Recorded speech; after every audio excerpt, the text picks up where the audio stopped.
உங்களை அவர் கர்த்தருக்கு ஸ்தோத்திரம். We praise God for giving us this time to meditate on the word of God. தேவனுடைய வசனத்தை தியானிக்கும்படியாக கர்த்தர் கொடுத்த இந்த சந்தர்ப்பத்துக்காய் கர்த்தரை ஸ்தோத்திரிக்கிறோம். Shall we all turn to 2 Corinthians, the 12th chapter, and let's read verses 2 to 4. 2 கொரிந்தியர் 12ஆம் அதிகாரம் 2ஆம் வசனம் முதல் 4ஆம் வசனம் வரை வாசிப்போம். அவன் 14 வருஷத்துக்கு முன்னே 3ஆம் வானம் வரைக்கும் எடுக்கப்பட்டான். அவன் சரீரத்தில் இருந்தானோ சரீரத்திற்கு புறம்பே இருந்தானோ அதை அறியேன், தேவன் அறிவார். அந்த மனுஷன் பரதீசுக்குள் எடுக்கப்பட்டு மனுஷர் பேசப்படாததும் வாக்கு கட்டாததும் ஆகிய வார்த்தைகளை கேட்டான் என்று அறிந்திருக்கிறேன். அவன் சரீரத்தில் இருந்தானோ சரீரத்திற்கு புறம்பே இருந்தானோ அதை அறியேன், தேவன் அறிவார். I knew a man in Christ about 14 years ago, whether in the body I cannot tell, or whether out of the body I cannot tell, God knoweth. Such an one caught up to the third heaven, and I knew such a man, whether in the body or out of the body I cannot tell, God knoweth, how that he was caught up into paradise, and heard unspeakable words, which it is not lawful for a man to utter. Praise be to God. கர்த்தருக்கு ஸ்தோத்திரம் உண்டாவதாக. Here St. Paul says that he knows a man who was caught up to the third heaven. இங்கே பரிசுத்த பவுல் 3ஆம் வானம் வரைக்கும் எடுக்கப்பட்ட ஒரு மனுஷனை தான் அறிந்திருந்ததாய் சொல்லுகிறார். And when he was caught up, he heard unspeakable words which is not possible for man to utter. அவர் அப்படி எடுத்துக்கொள்ளப்பட்ட பொழுது மனுஷர் பேசப்படாததும் வாக்கு கட்டாததுமான வார்த்தைகளை கேட்டார். So the experience that he received in that place called third heaven was something beyond the expression of human words. 3ஆம் வானம் என்கிற இடத்தில் அவர் அடைந்து கொண்ட அந்த அனுபவமானது மனுஷனுடைய வார்த்தைகளால் சொல்லக்கூடாத அனுபவமாய் காணப்பட்டது. So the experiences which we are going to enjoy in eternity are beyond the description of human words. அப்படியே நித்தியத்தில் நாம் அடைந்து கொள்ள போகிற அனுபவம் கூட மனுஷரால் வர்ணிக்க கூடாத அனுபவமாகவே காணப்படும். But through the word of God we are able to have a glimpse of those experiences.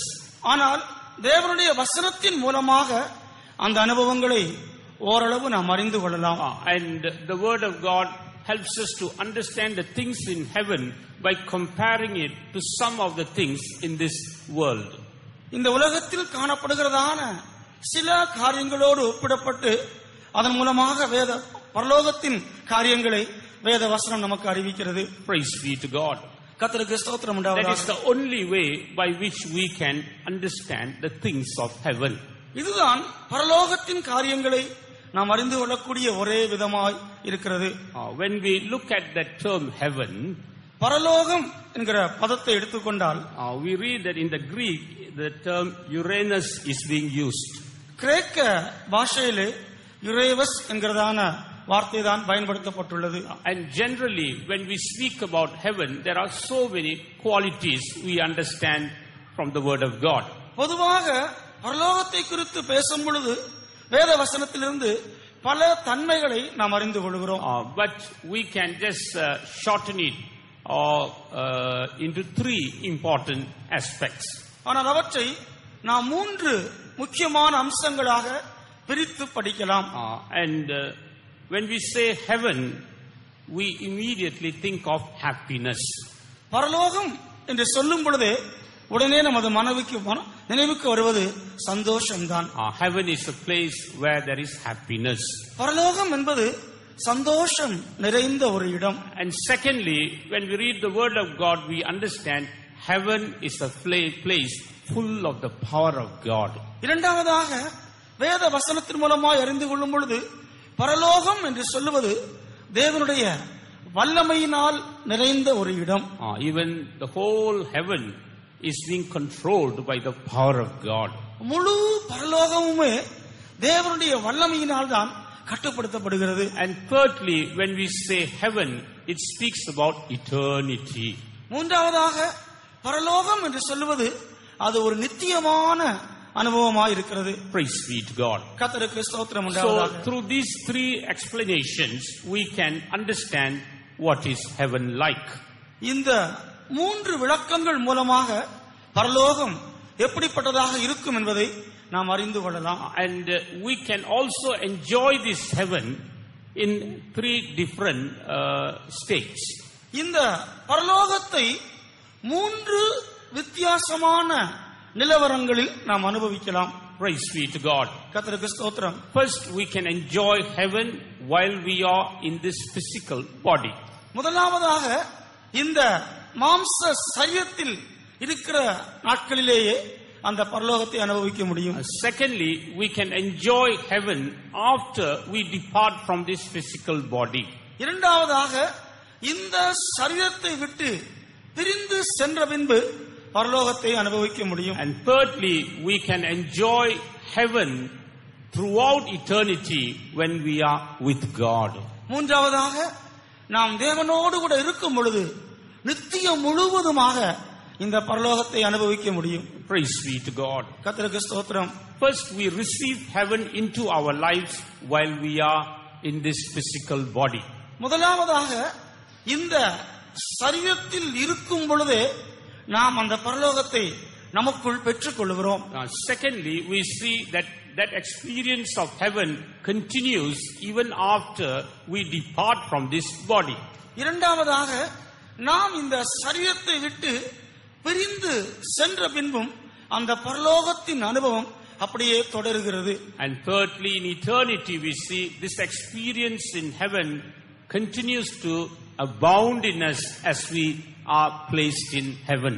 மூன்றாவதாக நித்தியத்தில் நாம் பரலோகத்திற்கு சென்ற பின்பு இந்த அனுபவமானது தொடர்ந்து நமக்குள் அப்படியே வளர்ந்து பெருகிக் கொண்டே இருக்கிறது. Praise be to God. கர்த்தருக்கு ஸ்தோத்திரம் உண்டாவதாக. Unless we enjoy heaven while we are in this physical body, we will not be able to continue in the next 2 stages.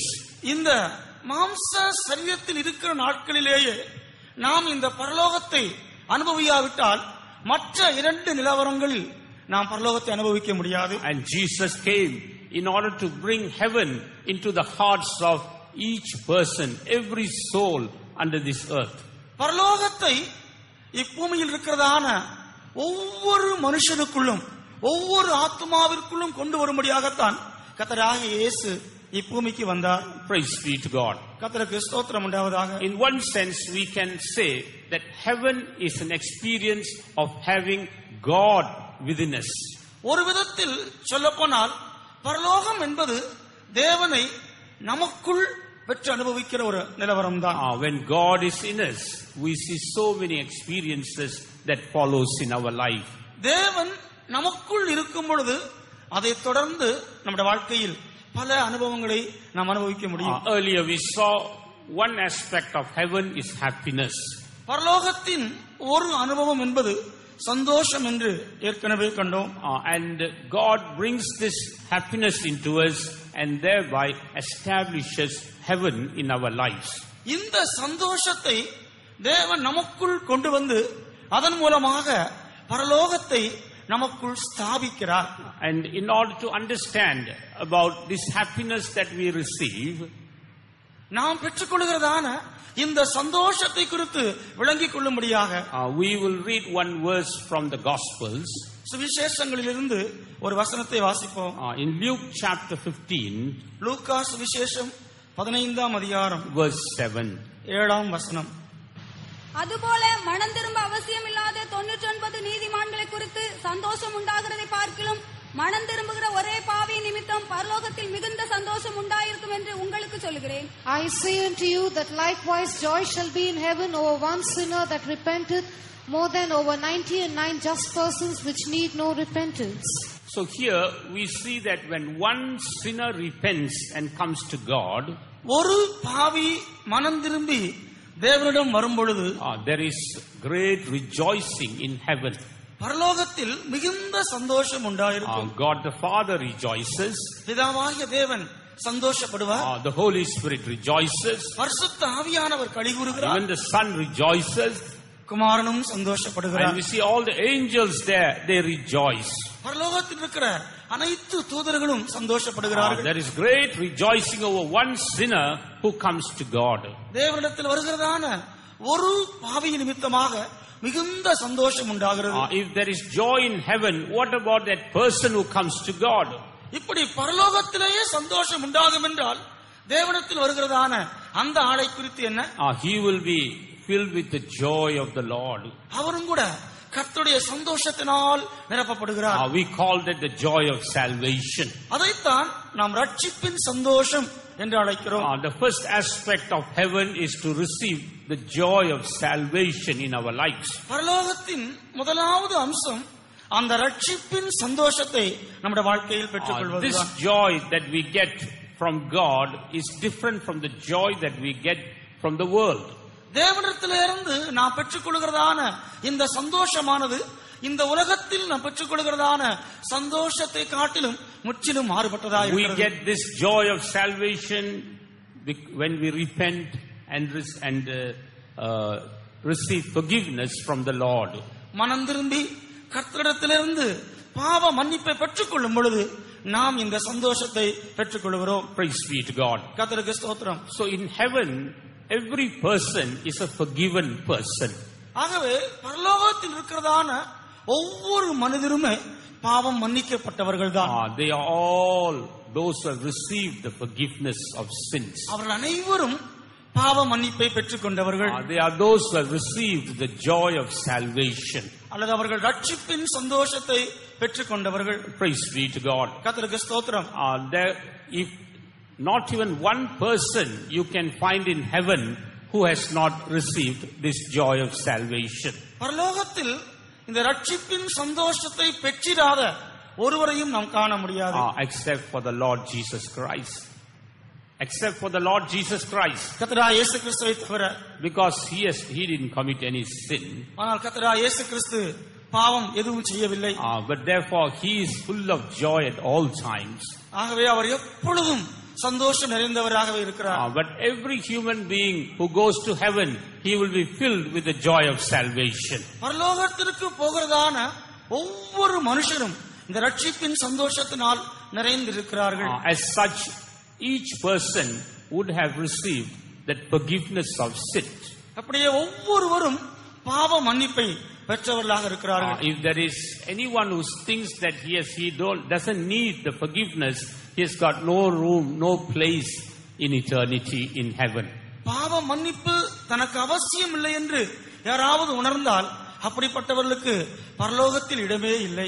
You can't see one person, one man in heaven who has not received forgiveness in his life. இந்த வாழ்க்கையில் பாவ மன்னிப்பை பெற்றிராத ஒருவரையும் பரலோகத்தில் நாம் காண முடியாது. If there is anyone here, if you think that you don't need forgiveness, you don't have a place in heaven. பாவ மன்னிப்பு எனக்கு அவசியம் இல்லை என்று உணர்கிற யாராவது இங்கே இருந்தால் அப்படிப்பட்டவர்களுக்கு பரலோகத்தில் இடமே இல்லை. That's why the word of God says all have sinned and come short of the glory of God. தேவனுடைய வசனம் சொல்லுகிறது எல்லாரும் பாவம் செய்து தேவ மகிமை அற்றவர்கள் ஆனார்கள். Therefore not even one man is exempted from that. இதிலிருந்து ஒரு மனுஷனும் விதிவிலக்கானவன் அல்ல. All have sinned and come short of the glory of God. எல்லாரும் பாவம் செய்து தேவ மகிமை அற்றவர்களாய் மாறிப்போனார்கள். All have to receive forgiveness if they are to be found in heaven.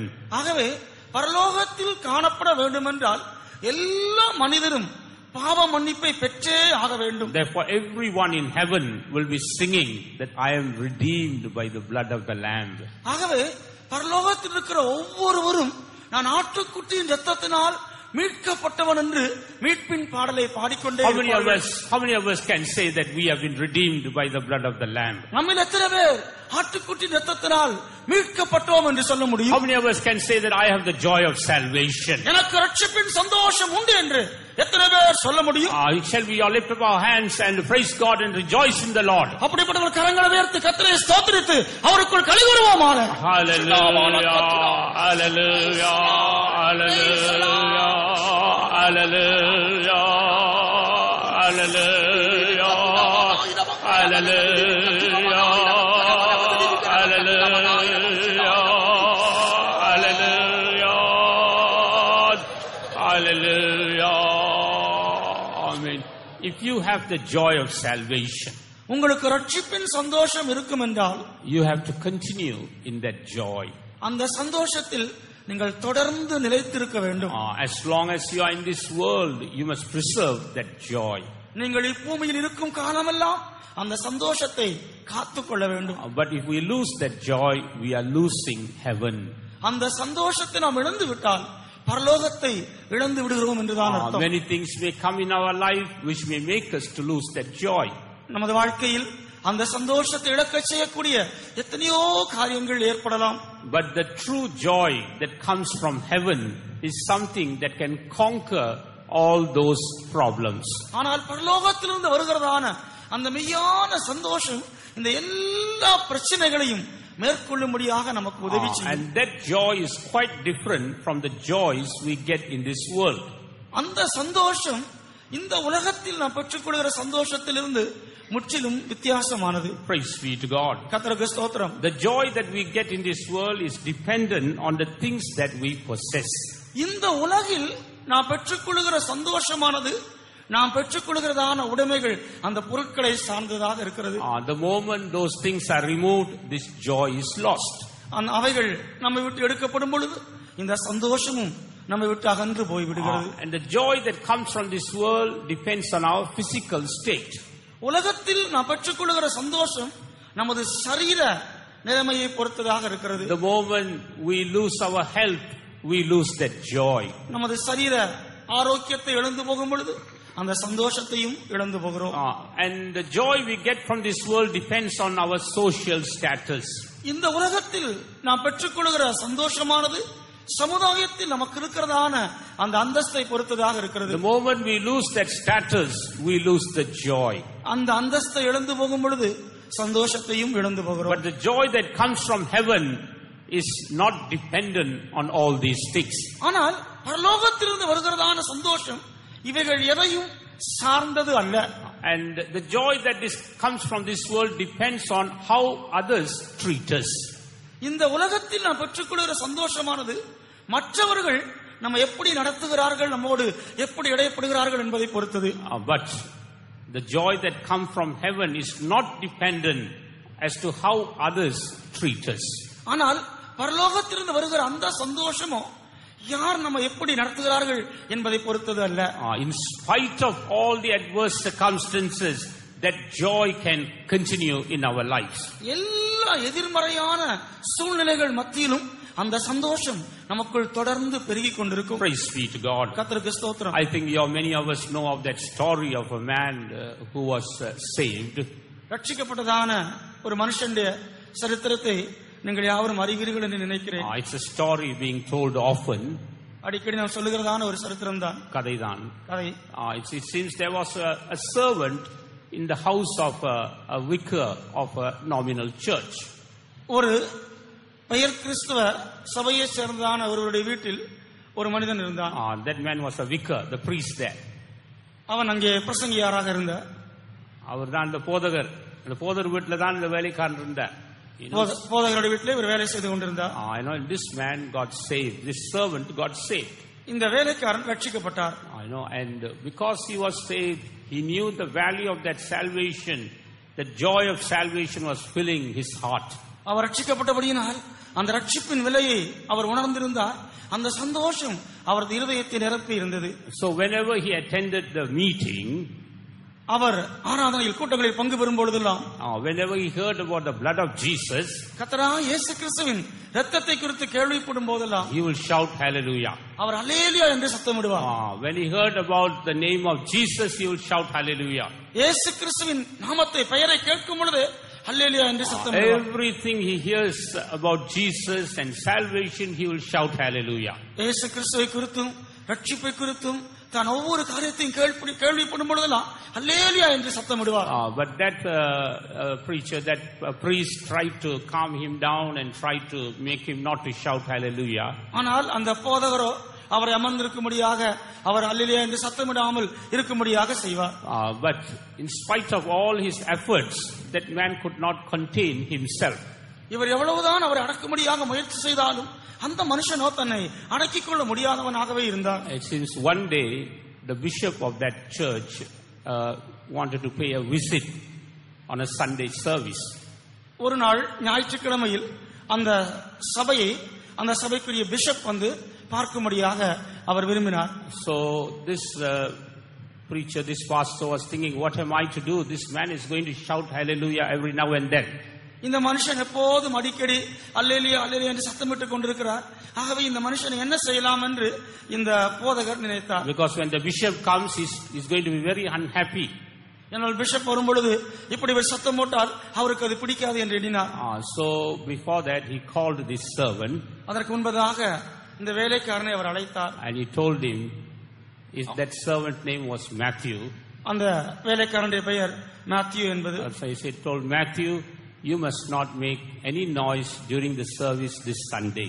Matthew, இந்த ஞாயிற்றுக்கிழமை ஆராதனையில் நீ எந்த சத்தமும் போடக்கூடாது என்று சொன்னார். Because our bishop is coming. ஏனென்றால் நம்முடைய பிஷப் வருகிறார்.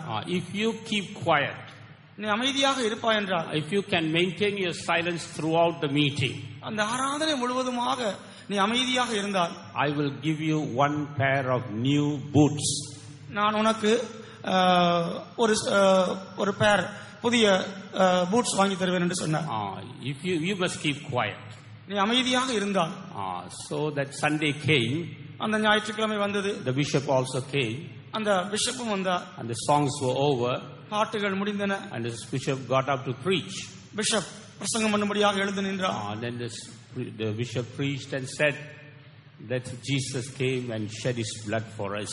கர்த்தராகிய இயேசு கிறிஸ்து பூமியில் வந்து நமக்காக தம் இரத்தத்தை சிந்தினார் என்று அந்த பிஷப் சொன்னார். When Matthew heard it, he wanted to shout hallelujah.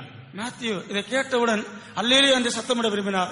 But then he remembered he has promised to keep quiet. ஆனால் அமைதியாக இருப்பதாக வாக்கு கொடுத்திருப்பதை அவர் நினைத்தார். And then he tried to restrain himself. ஆகவே தன்னை அடக்கிக் கொள்ளும்படியாக முயற்சித்தார். After some time the bishop said that Jesus died for our sins. கொஞ்ச நேரம் கழித்து மீண்டுமாக கர்த்தராகிய இயேசு நமது பாவங்களுக்காக மரித்தார் என்று அந்த பிஷப் சொன்னார். Again he wanted to shout hallelujah. அவர் மீண்டுமாக அல்லேலூயா என்று சத்தமிட முயற்சித்தார். But again he tried to restrain himself. மீண்டுமாக தன்னை அப்படி செய்யாமல் அடக்கிக் கொண்டார். And the third time again the bishop said that God has cast all our sins into the depths of the sea. நமது எல்லா பாவங்களையும் சமுத்திரத்தின் ஆழத்தில் தேவன் எறிந்து விட்டார் என்று அந்த பிஷப் சொன்னார். Now Matthew could not contain anymore. இப்பொழுது இந்த மேத்யூவால் தன்னை அடக்கிக் கொள்ளவே முடியவில்லை. Therefore he shouted.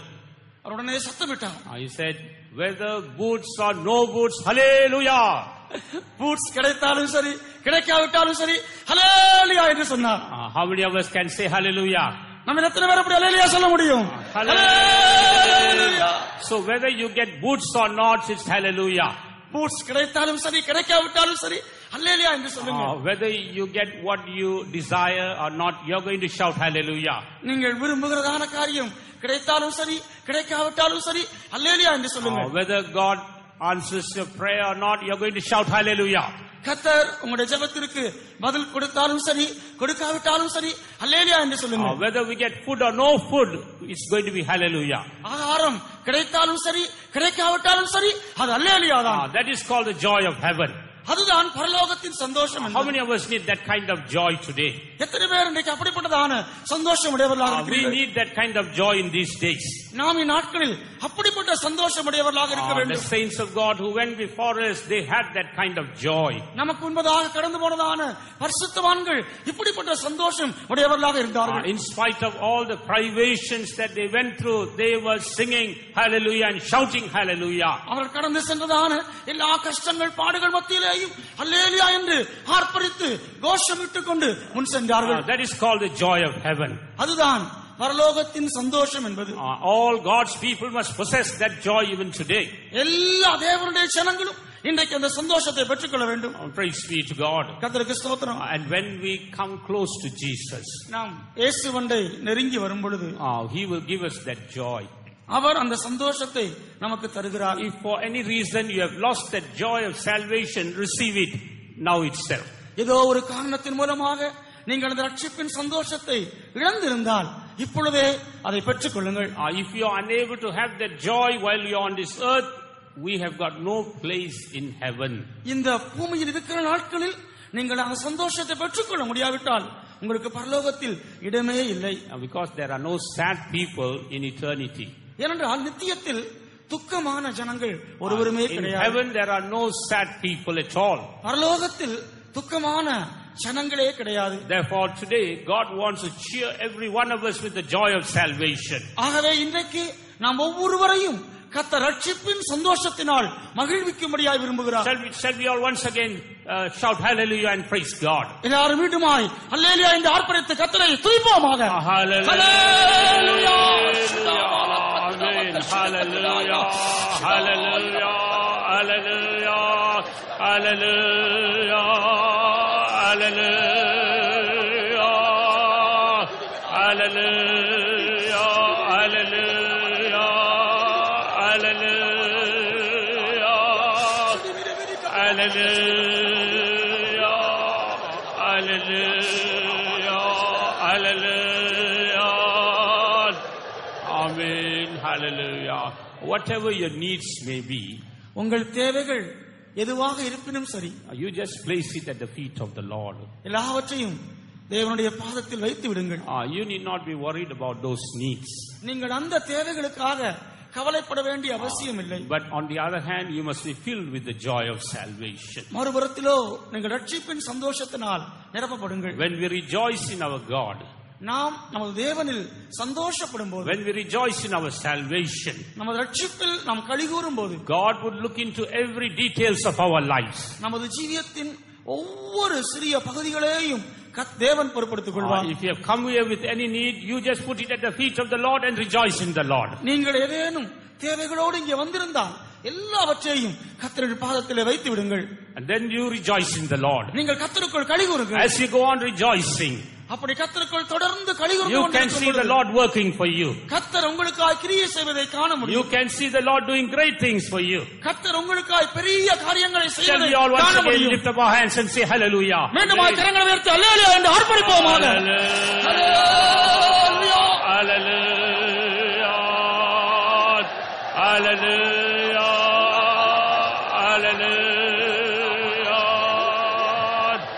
Hallelujah. Hallelujah. Amen. Hallelujah. You know, in this parable about the lost sheep, இந்த காணாமற் போன ஆட்டை பற்றியதான இந்த ஓமையில் we see there were 100 sheep அங்கே 100 ஆடுகள் காணப்பட்டது. and one sheep was lost. அவற்றுள் ஒரே ஒரு ஆடு தொலைந்து போனது. We can look at it from various angles. நாம் இதை பல கோணங்களில் காணலாம். But tonight I would like to just divert your attention so that you could see it from with a different perspective. அதை ஒரு வித்தியாசமான விதத்தில் நீங்கள் அறிந்து கொள்ளும்படியாக உங்களுடைய கவனத்தை நான் வேறு விதமாக திருப்பும்படியாக From விரும்புகிறேன். the word of God, the number 100, what does it show? வேத வசனத்தில் 100 என்கிறதான எண்ணிக்கை எதை காட்டுகிறது? That speaks about the fullness of God. தேவனுடைய நிறைவை, பரிபூர்ணத்தை காட்டுகிறது.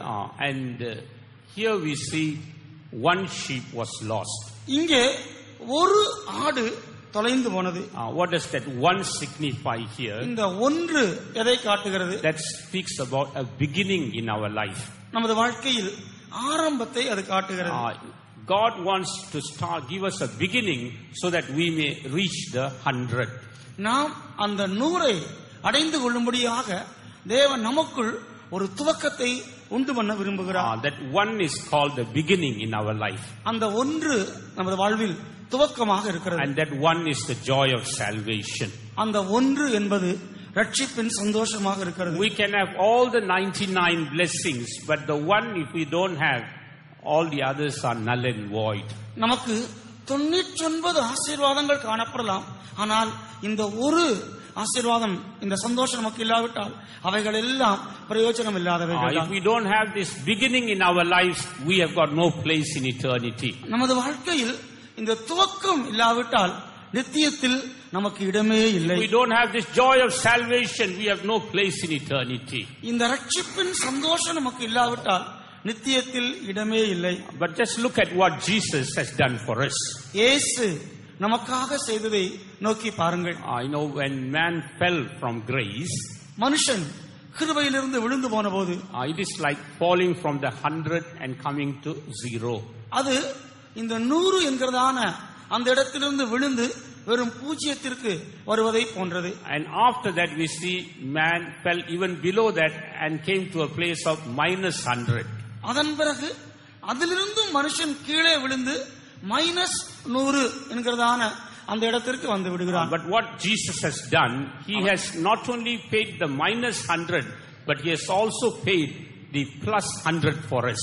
ஆனால் இயேசு நமக்காக அந்த -100 மாத்திரம் கொடுத்து சரி செய்ததல்ல, அதோடு கூட இன்னும் 100 கர்த்தர் நமக்கு தந்து பூரணத்திற்கு கொண்டு வருகிறார். The Lord has paid that -100 and brought us to a place of 0, and from there he paid the +100 and has taken us to the highest place.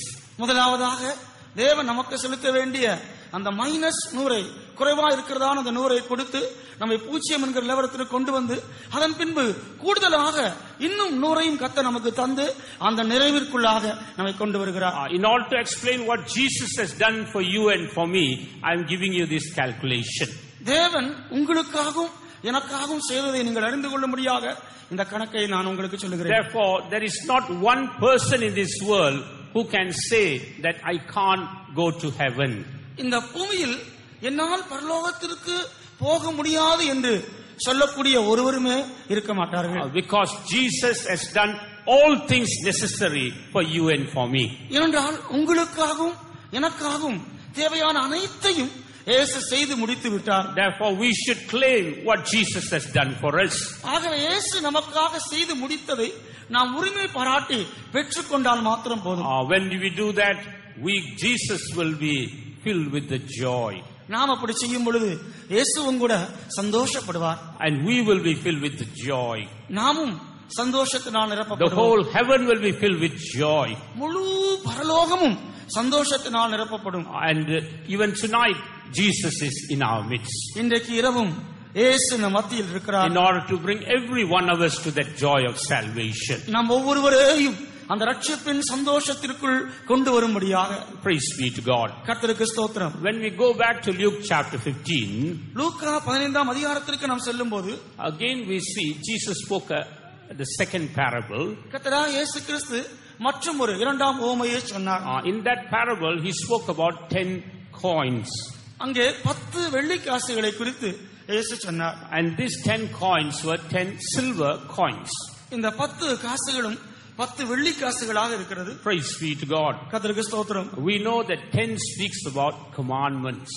10 என்பது கற்பனைகளை காண்பிக்கிறது என்று நாம் அறிவோம். In this place, what does the 10 show us? இந்த இடத்தில் 10 என்பது எதை காண்பிக்கிறது? God needs a perfect obedience in our life. தேவன் நமது வாழ்க்கையில் பூரணமான ஒரு கீழ்ப்படிதலை எதிர்பார்க்கிறார். When we perfectly obey the Lord, the joy of the Lord will come into us. பூரணமாய் நாம் கர்த்தருக்கு கீழ்ப்படியும் பொழுது கர்த்தருடைய சந்தோஷம் நமக்குள் வருகிறது. This joy comes by only obeying the voice of God. இந்த சந்தோஷம் தேவனுடைய சத்தத்திற்கு கீழ்ப்படிவதன் மூலமாக மாத்திரமே உண்டாகிறது. Praise be to God. கர்த்தருக்கு ஸ்தோத்திரம்.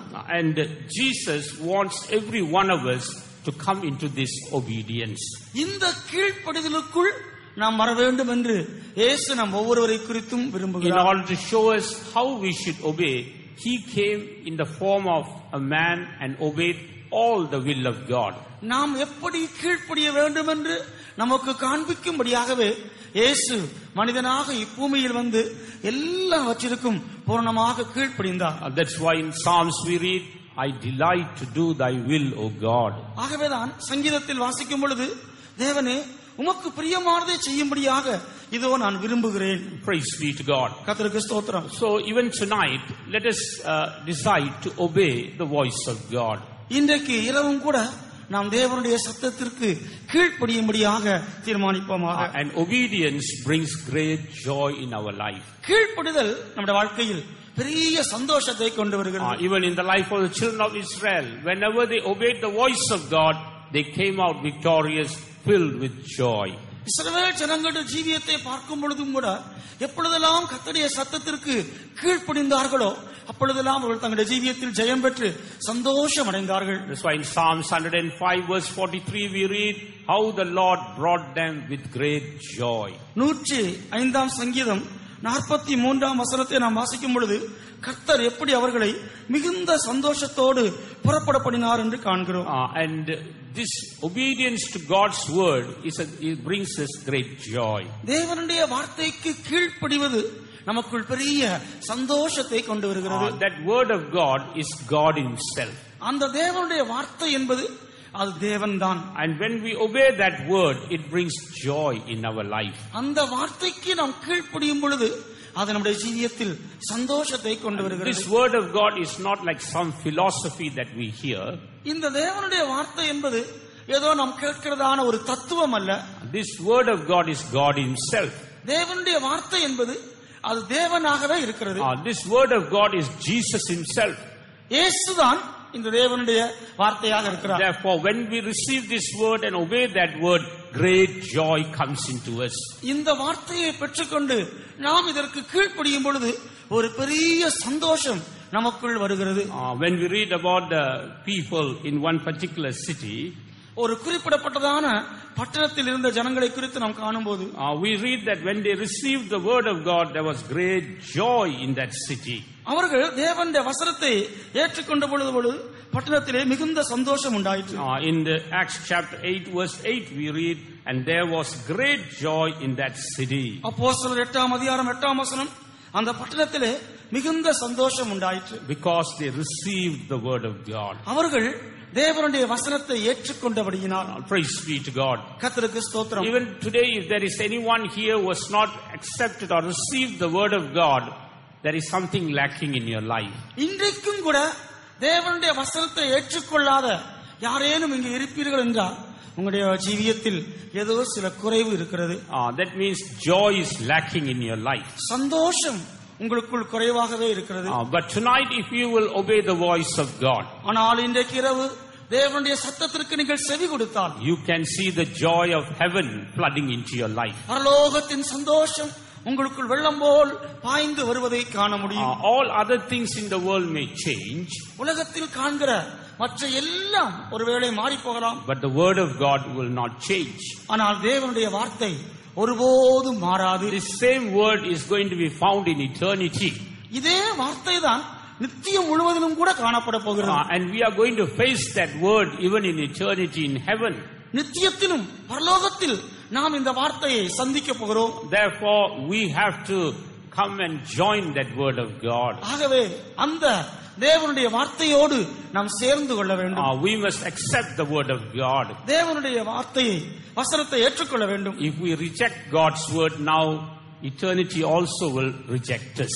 இப்பொழுது நீங்கள் கர்த்தருடைய வார்த்தையை புறக்கணித்து விட்டால் நித்தியமும் கூட நம்மை புறக்கணிக்கும். That's why not only coming and repenting for our sins, we have to accept the word of God. ஆகவே தேவனிடத்திலே வந்து நம்முடைய பாவங்களுக்காக மனம் திரும்புவது மட்டுமல்ல, நாம் அந்த வார்த்தையை ஏற்றுக்கொள்ள வேண்டும். As we receive that word, joy of heaven comes into us. அந்த வார்த்தையை நாம் ஏற்றுக்கொள்ளும் பொழுது பரலோகத்தின் சந்தோஷம் நமக்குள் வரும்.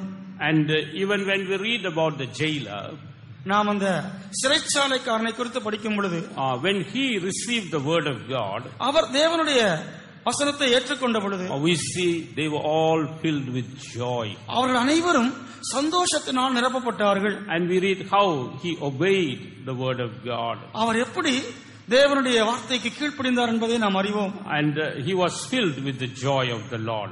அவர் மனமகிழ்ச்சியுடையவனாக கர்த்தருடைய சந்தோஷத்தினால் நிறைந்தவனாக இருந்தார். Praise be to God. கர்த்தருக்கு So ஸ்தோத்திரம். even tonight the Lord wants to give the joy of heaven in our hearts. இன்றைக்கு இரவும் கூட கர்த்தர் அந்த பரலோகத்தின் சந்தோஷத்தை நமது இதயத்தில் வைக்கும்படியாக If விரும்புகிறார். there is anyone who has not obeyed the voice of God, the word of God, the Lord is inviting us this moment to receive his word. தேவனுடைய வார்த்தைக்கு தேவனுடைய சத்தத்திற்கு கீழ்ப்படியாதவர்கள் யாரேனும் இங்கு இருந்தால் நீங்கள் இந்த நிமிஷத்தில் தானே தேவனுடைய வார்த்தைக்கு கீழ்ப்படியும்படியாக அவர் உங்களை அழைக்கிறார். And we as God's people, how should we obey God's word? தேவனுடைய ஜனங்களாகிய நாம் எப்படி தேவனுடைய வார்த்தைக்கு கீழ்ப்படிய வேண்டும். And St. Paul gives us a comparison in order to help us to understand that fact. இந்த உண்மையை விளங்கிக் கொள்ளும்படியாக பரிசுத்த பவுல் நமக்கு ஒரு காரியத்தை ஒப்பிட்டு சொல்லுகிறார். When we read in Romans 6th chapter, நாம் ரோமர்கள் நிருபம் 6ஆம் அதிகாரத்தை வாசிக்கும் போது in verse 19 please, 19ஆம் வசனத்தை வாசிப்போம். உங்கள் மாம்ச பலவீனத்தின் நிமித்தம் மனுஷர் பேசுகிற பிரகாரமாய் பேசுகிறேன். அக்கிரமத்தை நடப்பிக்கும்படி முன்னே நீங்கள் உங்கள் அவயவங்களை அசுத்தத்திற்கும் அக்கிரமத்திற்கும் அடிமைகளாக ஒப்பு கொடுத்தது போல இப்பொழுது பரிசுத்தமானதை நடப்பிக்கும்படி உங்கள் அவயவங்களை நீதிக்கு அடிமைகளாக ஒப்பு கொடுங்கள். I speak after the manner of men because of the infirmity of your flesh. For as you have yielded your members servants to uncleanness and to iniquity unto iniquity, even so now yield your members servants to righteousness unto holiness. So here you can look at that word, even so. நீங்கள் அப்படி ஒப்பு கொடுத்ததை போல என்கிற ஒரு வார்த்தையை இங்கே காண்கிறோம். Here St. Paul explains to them about their former life. இங்கே பரிசுத்த பவுல் அவருடைய முந்தைய வாழ்க்கையை அவர்களுக்கு சொல்லுகிறார். Their sinful life, அவருடைய பாவ வாழ்க்கை, how much they were so enthusiastic about going on in their sinful life. பாவ வாழ்க்கையில் கடந்து போகும்படியாக எவ்வளவு உற்சாகம் உள்ளவர்களாக இருந்தார்களோ. And now he says, because we are delivered from that, we have to show the same enthusiasm in obeying God's word. இப்பொழுதும் அந்த பாவ சந்தோஷத்திலிருந்து விடுவிக்கப்பட்டபடியினால் தேவனுக்கு கீழ்ப்படிவதில் அதே சந்தோஷத்தை உற்சாகத்தை காண்பிக்க வேண்டும் என்று சொல்கிறார். Praise be to God. கர்த்தருக்கு ஸ்தோத்திரம். And we can give you this example. ஒரு உதாரணத்தை நாம் சொல்லலாம். Say before you were saved, நீங்கள் ரட்சிக்கப்படும் முன்பதாக, say you were crazy about cinemas. நீங்கள் சினிமா பார்ப்பதில் மிகவும் ஆர்வமுடையவர்களாக பைத்தியமா இருந்தீர்கள். பைத்தியமுடையவர்களாக இருந்தீர்கள். So now you are delivered from that. இப்பொழுதோ அதிலிருந்து விடுவிக்கப்பட்டிருக்கிறீர்கள். When you were crazy about cinemas, you will make sure that you are on time or before time for that cinema. Cinema பைத்தியமுடையவர்களாக இருந்த பொழுது நீங்கள் சினிமா பார்க்கும்படியாக சமயம் இருந்தாலும் இல்லாவிட்டாலும் அதற்கு முன்பதாகவே ஓடி அதற்கு பின்னால் திரிந்து கொண்டிருந்தீர்கள். Even there is a big crowd, you will somehow find a way to go and get your ticket. எவ்வளவு கூட்டம் இருந்தாலும் எப்படியானாலும் முந்தி அடித்து டிக்கெட் வாங்கி பார்க்க வேண்டும் என்று நீங்கள் பிரயாசப்பட்டீர்கள். But now God has delivered you. இப்பொழுது கர்த்தர் உங்களை விடுவித்திருக்கிறார். Now you have to show the same enthusiasm in God's things. இப்பொழுது கர்த்தருடைய காரியங்களில் அதே உற்சாகத்தை காண்பிக்க வேண்டும். Say now the meeting is at 9 o'clock. 9 மணிக்கு கூட்டம் ஆராதனை துவங்குகிறது என்று வைத்துக் கொள்வோம். So what time will you come? What time will you come? எந்த நேரத்தில் நீங்கள் வருகிறீர்கள்? Will you come at 9:30? 9:30க்கு வருகிறீர்களா? Or will you come at 10 o'clock? எத்தனை பேர் 10 மணிக்கு வருகிறீர்கள்? Or will you come at 10:30? அல்லது 10:30 மணிக்கு வருகிறீர்களா? If that be so, you are not showing the same enthusiasm which you showed in your sinful life. அப்படியானால் பாவ வாழ்க்கைக்கு எப்படிப்பட்டதான உற்சாகத்தை காண்பித்தீர்களோ அதை நீங்கள் தெய்வீக காரியங்களில் காண்பிப்பதில்லை. When we show that same enthusiasm, then we see God's word becoming real in our life, filling us with joy. அதே உற்சாகத்தை காண்பிக்கும் பொழுது தேவனுடைய வார்த்தையானது நமக்குள்ளாக உண்மையுள்ளதாக ஒரு பெரிய சந்தோஷத்தை தருவதாக இருக்கும். But sometimes we go on comparing ourselves with one another. சில வேளைகளில் நாம் ஒருவரோடு ஒருவர் ஒப்பிட்டு பார்த்துக் கொள்கிறோம். Therefore we try to think that after all I am not that bad. அப்படி ஒப்பிட்டு பார்க்கிறபடினால் நான் ஒன்றும் மோசமானவன் அல்ல என்று நாம் நினைக்கிறோம். அவ்வளவு மோசம் இல்ல, நான் அவரை போல அவ்வளவு மோசமானவன் அல்ல. Like one person he didn't come for the meeting. ஒருவர் கூட்டங்களுக்கு வரவே மாட்டார். And so one day I met him and asked him why you didn't come for the meeting. ஒரு நாள் அவரை பார்த்து நீர் ஏன் கூட்டங்களுக்கு எல்லாம் வருவதே இல்லை என்று கேட்டேன். I am so ashamed, I always get up late. He said, I am so ashamed because I get up very late. Pastor, எனக்கு மிகவும் வெட்கமாக இருக்கிறது, நான் எப்பொழுதும் தாமதமாகத்தான் படுக்கையிலிருந்து எழும்புகிறேன். So if I come there, by the time I reach, it's 11 o'clock in the morning. ஆகவே காலையில் நான் ஆராதனைக்கு வர வேண்டும் என்றால் 11 மணி ஆகிவிடும். And I am so ashamed to come and sit there at 11 o'clock. அப்படி 11 மணிக்கு வந்து உட்கார்வது எனக்கு வெட்கமாக இருக்கிறது. That's why I don't come. ஆகவே தான் நான் வருவதில்லை. After saying that, அப்படி சொன்ன பின்பு he came very close to me and said very softly, எனக்கு பக்கத்துல வந்து மிக மெதுவாக இப்படியாக சொன்னார். Do you know, Pastor, there was somebody who came later than me last Sunday. Pastor, கடந்த வாரத்தில் என்னை காட்டிலும் பிந்தி வந்த ஒருவர் இருக்கிறார் தெரியுமா? So he thought that he's better because there is still somebody who comes later than him. தன்னை காட்டிலும் பிந்தி மற்றவர்கள் வருகிறபடினால் அவர் அவர்களை காட்டிலும் பரவாயில்லை என்று அவர் நினைத்துக் கொள்கிறார். That means we are not showing that same enthusiasm in God's things. இப்படியாய் கர்த்தருடைய காரியங்களில் நாம் அதே உற்சாகத்தை காண்பிப்பதில்லை. If that be so, how can we have the joy of the Lord? அப்படி இருக்கும் பொழுது நம்மில் எப்படி கர்த்தருடைய சந்தோஷம் காணப்பட முடியும்? How can we live a life without sin? எப்படி பாவமில்லாத ஒரு ஜீவியத்தை நாம் செய்ய முடியும்? That 6th chapter of Romans, it speaks about how we can live a overcoming life without falling into sin. ரோமர் 6ஆம் அதிகாரமானது நாம் பாவத்திற்குள் விழுந்து விடாமல் எப்படி ஒரு வெற்றிகரமான ஒரு ஜீவியத்தை செய்ய முடியும் என்பதைத்தான் நமக்கு சொல்லித் தருகிறது. The emphasis on obedience to God's word. அங்கே தேவனுடைய வசனத்திற்கு கீழ்ப்படிவதை வலியுறுத்தி அந்த அதிகாரம் சொல்லுகிறது. When we obey God's word, there is great joy in our lives. தேவனுடைய வார்த்தைக்கு நாம் கீழ்ப்படியும் பொழுது நமக்குள் பெரிய சந்தோஷம் உண்டு. That's why Jeremiah says, எரேமியா சொல்லுகிறார், in the 15th chapter verse 16, 15ஆம் அதிகாரம் 16ஆம் வசனத்தில், thy words were found and I did eat them, and thy word was unto me the joy and rejoicing of mine heart, for I am called by thy name, O Lord God of hosts. உம்முடைய வார்த்தைகள் எனக்கு கிடைத்த உடனே அவைகளை உட்கொண்டேன். உம்முடைய வார்த்தைகள் எனக்கு சந்தோஷமும் என் இருதயத்துக்கு மகிழ்ச்சியுமாய் இருந்தது. சேனைகளின் தேவனாகிய கர்த்தாவே, உம்முடைய நாமம் எனக்கு தரிக்கப்பட்டிருந்தது. Praise be to God. கர்த்தருக்கு ஸ்தோத்திரம். So here we see how God's word brings the joy of heaven into our lives. கர்த்தருடைய வார்த்தைகள் எப்படி பரலோகத்தின் சந்தோஷத்தை நம்முடைய வாழ்க்கையில் கொண்டு வருகிறது என்பதை நாம் காண்கிறோம். If we are not desiring God's word, if we are not eating God's word, we are lacking the joy of heaven. நாம் கர்த்தருடைய வார்த்தைகளை வாஞ்சிக்காவிட்டால், அதை புசிக்காவிட்டால் நாம் அந்த சந்தோஷத்தில் குறைவுள்ளவர்களாகவே இருக்கிறோம். And we may be found missing when all others go to heaven. அப்படி என்றால் மற்றவர்களெல்லாம் பரலோகத்திற்கு போகும் பொழுது ஒருவேளை நாம் அங்கே இல்லாமல் காணப்படாமல் போகலாம். Therefore tonight the Lord is calling you once again to come back to him and to read his word, meditate his word, eat his word, and rejoice in the word of God. ஆகவே இன்றைக்கிரவு மீண்டுமாக நாம் கர்த்தருடைய வசனங்களை வாசிக்க முடியாக, அவரை தியானிக்க முடியாக, அதன் மூலமாக ஒரு பெரிய சந்தோஷத்தை பெற்று அவருக்குள் கலிகூறும்படியாக கர்த்தர் விரும்புகிறார். Praise be to God. கர்த்தருக்கு ஸ்தோத்திரம். And thirdly, we see God brings this joy of heaven into our lives through the baptism of the Holy Ghost. மூன்றாவதாக பரிசுத்த ஆவியின் அபிஷேகத்தின் மூலமாக கர்த்தர் நமக்குள்ளாக இந்த பரலோகத்தின் சந்தோஷத்தை கொண்டு வருகிறார். Praise be to God. கர்த்தருக்கு ஸ்தோத்திரம். When we turn to Psalm 16 and verse 11, 16ஆம் சங்கீதம் 11ஆம் வசனத்தை நாம் பார்க்கும்போது, we read that there is fullness of joy in God's presence. கர்த்தருடைய சமூகத்தில் பரிபூர்ண ஆனந்தம் உண்டு என்று காண்கிறோம். And there are pleasures forevermore at his right hand. அவருடைய வலது பார்சத்தில் நித்திய பேரின்பம் உண்டு. So this baptism of the Holy Spirit brings the very presence of God into our lives.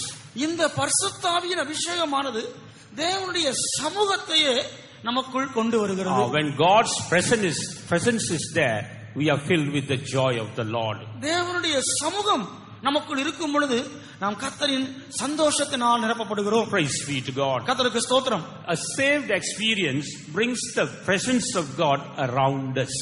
இதே அனுபவம் தான் நம்மை சுற்றிலும் கூட, a saved experience, ரட்சிக்கப்பட்டதான அனுபவம் நம்மை சுற்றிலும் தேவனுடைய சமூகத்தை கொண்டு வருகிறது. When we obey God's word, it brings the presence of God with us. கர்த்தருடைய வார்த்தைக்கு நாம் கீழ்ப்படியும் பொழுது தேவ சமூகத்தை நம்மோடு கூட கொண்டு வருகிறது. In Matthew 18:20 we read, when we have a saved experience, God's presence is there. மத்தேயு 28ஆம் அதிகாரம் 18ஆம் அதிகாரம் 20ஆம் வசனத்தில் வாசிக்கும் பொழுது நாம் ரட்சிக்கப்படும் பொழுது கர்த்தருடைய சமூகம் நம்மோடு கூட இருப்பதை நாம் காண்கிறோம். நம்மை சுற்றிலும் இருப்பதை காண்கிறோம். But when we obey God's word, God's presence is with us. ஆனால் கர்த்தருடைய வார்த்தைக்கு நாம் கீழ்ப்படியும் பொழுது தேவனுடைய சமூகம் நம்மோடு கூட இருக்கிறது. In Matthew 28:20 we read, lo, I am with you always. மத்தேயு 28ஆம் அதிகாரம் 20ஆம் வசனத்தில் எப்பொழுதும் நான் உங்களோடு கூட இருக்கிறேன். In the same manner Jesus also said, because I do those things that are pleasing to the Father, he doesn't allow me to be alone. அதே போல கர்த்தராகிய இயேசு கிறிஸ்து கூட சொன்னார், நான் எப்பொழுதும் என் பிதாவுக்கு பிரியமானவைகளை செய்கிறபடியினால் அவர் என்னை தனியே இருக்க விடவில்லை. Praise be to God. கர்த்தருக்கு ஸ்தோத்திரம். But when the Holy Spirit comes into us, ஆனால் பரிசுத்த ஆவியானவர் நமக்குள் வரும் பொழுது, when we receive the baptism of the Holy Spirit, நாம் பரிசுத்த ஆவியின் அபிஷேகத்தை பெற்றுக்கொள்ளும் போது, we see the presence of God comes into us. தேவ சமூகம் நமக்குள் வருகிறது. It is also called a foretaste of heaven. இது பரலோகத்தின் முன் சுவையாக ருசியாக இருக்கிறது. Even before going to heaven, we can enjoy heaven through the baptism of the Holy Spirit. பரலோகத்திற்கு செல்லும் முன்பதாகவே பரிசுத்த ஆவியின் அபிஷேகத்தின் மூலமாக பரலோகத்தின் சந்தோஷத்தை நாம் நமது இதயத்தில் அனுபவிக்க முடியும். That's why John the Gospel chapter 14 verse 20 we read that when the Holy Spirit comes, we are in God and God is in us. ஆகவேதான் யோவான் சுவிசேஷம் 14ஆம் அதிகாரம் 20ஆம் வசனத்தில் நாம் பார்க்கும் பொழுது, நாம் பரிசுத்த ஆவியை பெற்றுக்கொள்ளும் பொழுது தேவன் நம்மிலும் நாம் அவரிலும் இருக்கிறதான அனுபவத்தை பெற்றுக்கொள்கிறோம். And that experience brings great joy in our lives. இந்த அனுபவம் நமக்குள் ஒரு பெரிய சந்தோஷத்தை கொண்டு வருகிறது. When we look at the third parable the Lord spoke in that chapter, அந்த அதிகாரத்தில் கர்த்தர் சொன்னதான மூன்றாவது ஓமையை நாம் காணும் பொழுது, there we see the prodigal son lost his joy when he left the father's house. அங்கே இளைய குமாரன் தகப்பனுடைய வீட்டை விட்டு சென்ற பொழுது அவன் தன் சந்தோஷத்தை இழந்து போனான். When he came back, he received that joy. அவன் திரும்பி வந்த பொழுது அந்த சந்தோஷத்தை திரும்ப பெற்றுக் கொண்டான். Praise be to God. கர்த்தருக்கு ஸ்தோத்திரம். So the baptism of the Holy Spirit brings that joy into our lives. ஆகவே பரிசுத்த ஆவியின் அபிஷேகம் அந்த சந்தோஷத்தை நமக்குள் கொண்டு வருகிறது. If by any chance you have lost that experience, tonight the Lord is able to give it to you. எப்படியோ நீங்கள் அந்த சந்தோஷத்தை இழந்திருப்பீர்கள் என்றால் கர்த்தர் இன்றைக்கு இரவு மீண்டுமாக அந்த சந்தோஷத்தை உங்களுக்கு தர முடியும். Praise be to God. கர்த்தருக்கு ஸ்தோத்திரம். Therefore that one sheep speaks about the beginning of our joy. அந்த ஒரு ஆடு என்பது நமது ஜீவியத்தின் துவக்கத்தை காண்பிக்கிறது. Beginning of our joy. நமது சந்தோஷத்தின் துவக்கத்தை காண்பிக்கிறது. And that one coin out of 10 coins speaks about our obedience. அந்த 10 காசு வெள்ளி காசுகளுள் ஒரு வெள்ளி காசு நமது கீழ்ப்படிதலை காண்பிக்கிறது. And when we obey God's word, there is something more than just the joy of the Lord. தேவனுடைய வசனத்திற்கு நாம் கீழ்ப்படியும் பொழுது அதை காட்டிலும் பெரிய சந்தோஷம் நமக்கு இல்லை. Not only the joy of the Lord, God is going to give us something extra. கர்த்தருடைய சந்தோஷத்தை மாத்திரமல்ல, இன்னும் எதையோ கூட கர்த்தர் நமக்கு கூட்டி தருகிறார். What do you mean by 1 out of 10? 10 1 என்பது என்ன? That speaks about the tithes. அது தசம பாகத்தை காண்பிக்கிறது. In the Old Testament when we read, பழைய ஏற்பாட்டு காலத்தில் நாம் படிக்கும் பொழுது, in Leviticus 27 verse 30, லேவியராகமம் 27ஆம் அதிகாரம் 12ஆம் வசனத்தை நாம் படிக்கும் verse 30, 13ஆம் வசனம், that verse 30 30ஆம் வசனம், that shows that we read that all the tithes belong to the Lord. அங்கே தசம பாகம் எல்லாம் கர்த்தருக்குரியது என்று பார்க்கிறோம். That shows that when we obey God, we become God's possession. அது நாம் தேவனுக்கு கீழ்ப்படியும் பொழுது நாம் கர்த்தருடைய உடைமையாக அவருக்கு சொந்தமானவர்களாக மாறுகிறோம் என்பதை காட்டுகிறது. It is true that Jesus has shed the blood for every one of us. கர்த்தராகிய இயேசு கிறிஸ்து நாம் ஒவ்வொருவருக்காகவும் இரத்தம் சிந்தினார் என்பது உண்மைதான். But we cannot become his purchased possession until we obey his word. ஆனால் அவருடைய வார்த்தைக்கு கீழ்ப்படியும் வரைக்கும் அவரால் விலைக்கு வாங்கப்பட்டதான அவருடைய சொத்தாக நாம் மாற முடியாது. That's why in Exodus 19 chapter verse 5 the Lord says, if you will obey my covenant, you will become a peculiar treasure. ஆகவேதான் யாத்ராகமம் 19ஆம் அதிகாரம் 5ஆம் வசனத்தில், நீங்கள் என் வாக்கை கேட்டு என் உடன்படிக்கையை கைக்கொண்டால் நீங்களே எனக்கு சொந்த சம்பத்தா இருப்பீர்கள் என்று தேவன் சொல்கிறார். It's only when we obey God's word we become God's possession. தேவனுடைய வார்த்தைக்கு கீழ்ப்படியும் பொழுதுதான் நாம் அவருக்கு முற்றிலும் சொந்தமான சம்பத்தாய் மாறுகிறோம். How many of us are God's possession? எத்தனை பேர் கர்த்தருடைய சம்பத்தாக அவருக்கு சொந்தமாய் the word of God? எத்தனை பேர் தேவனுடைய வார்த்தைக்கு கீழ்ப்படிய விரும்புகிறோம்? Shout one hallelujah. அப்படிப்பட்டவர்கள் கரங்களை உயர்த்தி ஹல்லேலூயா என்று சொல்லுவோம். Hallelujah. Yes, when we obey God's word, we are His possession. தேவனுடைய வார்த்தைக்கு நாம் கீழ்ப்படியும் பொழுது நாம் அவருக்கு சொந்தமானவர்களாக இருக்கிறோம். And the third parable we saw, 1 out of 2. மூன்றாவது நாம் காண்கிறதான அந்த உவமையில் 2 1 that speaks about 50%. அது 50% And 50 speaks about the baptism of the Holy Spirit. 50 என்பது பரிசுத்த ஆவியின் அபிஷேகத்தை காண்பிக்கிறது. That also speaks about a first fruit experience in our life. அது நம்முடைய ஜீவியத்தில் முதற் பலனான அனுபவத்தையும் காண்பிக்கிறது. We have to receive that first fruit experience in our life. அந்த முதற் பலனின் அனுபவத்தை நாம் பெற்றுக்கொள்ள வேண்டும். In Romans 8:23, through the baptism of the Holy Spirit, we have received that first fruit experience. ரோமர் 8:23 பரிசுத்த ஆவியின் அபிஷேகத்தின் மூலமாக நாம் ஆவியின் முதற் பலன்களை பெற்றுக்கொள்கிறோம் என்று பார்க்கிறோம். In James 1:18, we have been created as a kind of first fruits through the truth of God. யாக்கோபு 1:18 அவருடைய சத்திய வசனத்தினால் நாம் ஒரு வகையான முதற் பலன்களாய் மாற்றப்படுகிறோம் என்று காண்கிறோம். Praise be to God. கர்த்தருக்கு ஸ்தோத்திரம். So when we come to this experience, இந்த அனுபவத்தில் நாம் வரும்போது we see the joy of the Lord abounding in our lives. கர்த்தருடைய சந்தோஷம் நம்முடைய ஜீவியத்தில் பெருகுவதை காணலாம். And further, we also see when the Lord leads us through a faith life, our joy increases. மேலும் கர்த்தர் விசுவாச ஜீவியத்தில் நம்மை நடத்தும் பொழுது நமது சந்தோஷம் இன்னும் அதிகமாய் பெருகுகிறது. In Philippians 1:25, we read how the joy increases according to our faith. பிலிப்பியர் 1:25 எப்படி நமது விசுவாசத்திற்கு ஏற்ப சந்தோஷம் நமக்குள் பெருகுகிறது என்று பார்க்கிறோம். Praise be to God. கர்த்தருக்கு ஸ்தோத்திரம். In Romans 12 chapter verse 12, we see the hope we have concerning eternity, concerning meeting Jesus, makes us to increase in the joy of the Lord. ரோமர் 12:12 நித்தியத்தை குறித்து நமக்கு இருக்கிறதான நம்பிக்கை, கர்த்தராகிய இயேசு கிறிஸ்துவை சந்திப்போம் என்கிறதான அந்த நம்பிக்கை நமக்குள் சந்தோஷம் பெருகும்படியாக செய்கிறது. All these are part of the joy that comes from heaven. இவையெல்லாம் பரலோகத்திலிருந்து வருகிறதான அந்த சந்தோஷத்தின் சில பகுதிகள் தான். We have to grow in the joy of heaven. நாம் பரலோகத்தின் சந்தோஷத்தில் வளர வேண்டும். And day by day we must increase in that joy of heaven. நாளுக்கு நாள் இந்த பரலோகத்தின் சந்தோஷத்தில் நாம் பெருக வேண்டும். Praise be to God. கர்த்தருக்கு ஸ்தோத்திரம். For a moment shall we come back to our key text. ஒரு நிமிஷம் நம்முடைய முதலாவது வாசித்த அந்த மூல வசனத்திற்கு வருவோம்.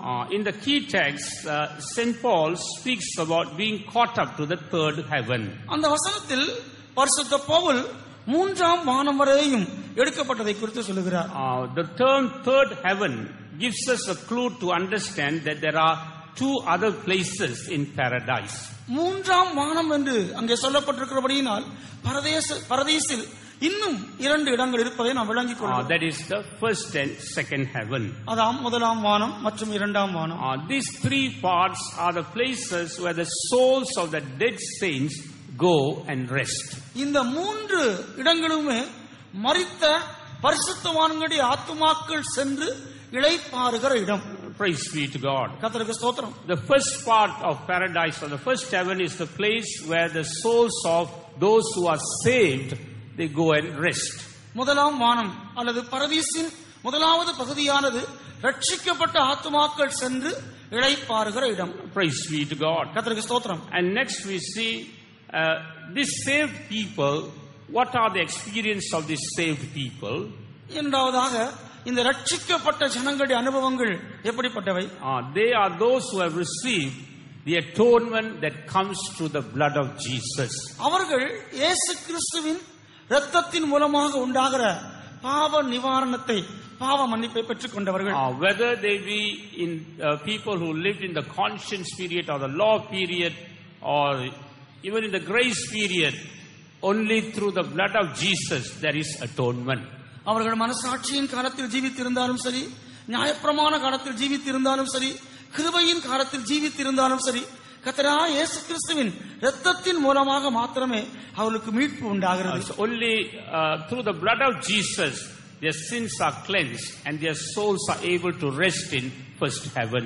இயேசு கிறிஸ்துவின் இரத்தத்தின் மூலமாகவே பாவங்கள் கழுவப்பட்டு அந்த ஆத்துமாக்கள் பரதீசில் இளைப்பாற முடிகிறது. Praise be to God. கர்த்தருக்கு ஸ்தோத்திரம். And the second part is the place where the Old Testament saints and the martyrs, their souls are found resting. இரண்டாவது பகுதியானது பழைய ஏற்பாட்டு பரிசுத்தவான்களும் இரத்த சாட்சிகளும் இவர்களது ஆத்துமாக்கள் இளைப்பாறுகிற இடம். Praise be to God. கர்த்தருக்கு ஸ்தோத்திரம். And the third part is the place where the souls of the grace period perfected saints are found after their death.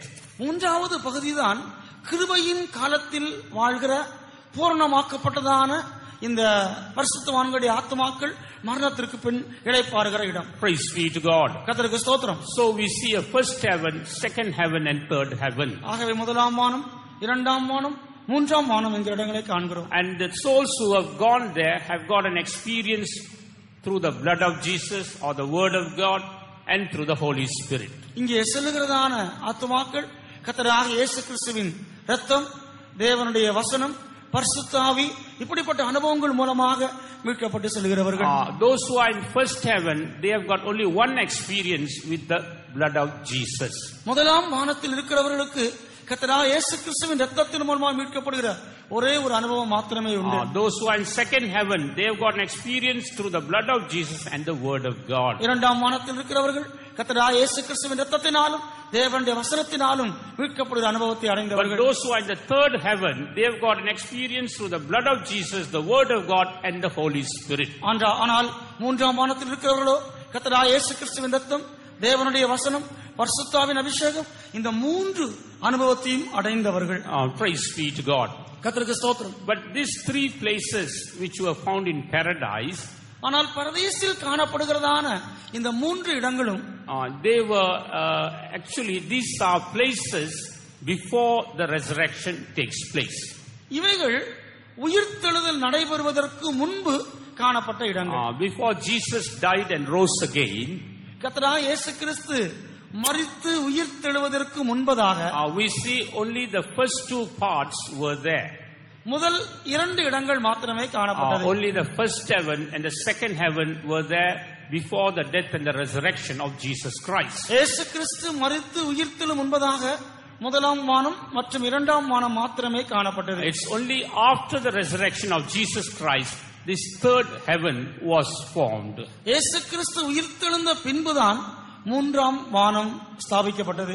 But when Jesus, before Jesus, the death and the resurrection of Jesus Christ, இயேசு கிறிஸ்து மரித்து உயிர்த்தெழும் முன் we see that these two places, the first heaven and second heaven, were found in the lower parts of the earth. இந்த முதலாம் வானம் இரண்டாம் வானம் இந்த இரண்டு இடங்களும் பூமியின் தாழ்விடங்களில் காணப்பட்டது. In Ephesians 4th chapter verse 9, எபேசியர் 4ஆம் அதிகாரம் 9ஆம் வசனத்தில் we read how Jesus went to the lowest parts of the earth and he lifted up the standard of or the state of these two places. எப்படி கர்த்தராகிய இயேசு கிறிஸ்து பூமியின் தாழ்விடங்களில் இறங்கி இந்த இரண்டு இடங்களையும் உன்னதத்திற்கு மேலாக உயர்த்தினார் என்று காண்கிறோம். Shall we read that verse please? ஏறினார் என்பதினாலே அவர் அதற்கு முன்னே பூமியின் தாழ்விடங்களில் இறங்கினார் என்று விளங்குகிறது அல்லவா? Now that he ascended, what is it but that he also descended first into the lower parts of the earth? So here we see that Jesus descended to the lower parts of the earth. இயேசு கிறிஸ்து பூமியின் தாழ்விடங்களில் இறங்கினார். So that he can lift up the saints who were in those places. அதன் மூலமாக அங்கு இருக்கிறதான பரிசுத்தவான்களை உயர்த்தி கொண்டு போக முடியும். So now this second heaven, this paradise has been lifted to a higher place. இப்பொழுது இந்த பரதீசு உன்னதத்திற்கு உயர்த்தப்பட்டிருக்கிறது. Before that it was in the lower parts of the earth. இதற்கு முன் அது பூமியின் தாழ்விடங்களில் காணப்பட்டது. And that's where we read where Lazarus and Abraham's bosom was.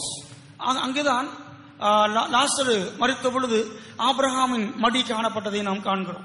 And we see it was very close to the hell and the other place of torment. அது பாதாளம் மற்றும் மற்றும் வேதனை படுகிறதான அந்த இடத்திற்கு பக்கத்தில் இருந்ததை காண்கிறோம். It was very close to hell. அது நரகத்திற்கு அருகிலே காணப்பட்டது. But after the death and resurrection of Jesus Christ, இயேசு கிறிஸ்து மரித்து உயிர்த்தெழுந்த பின்பு we see that how he went to the lowest parts of the earth and lifted up all these saints who were resting there to a higher place.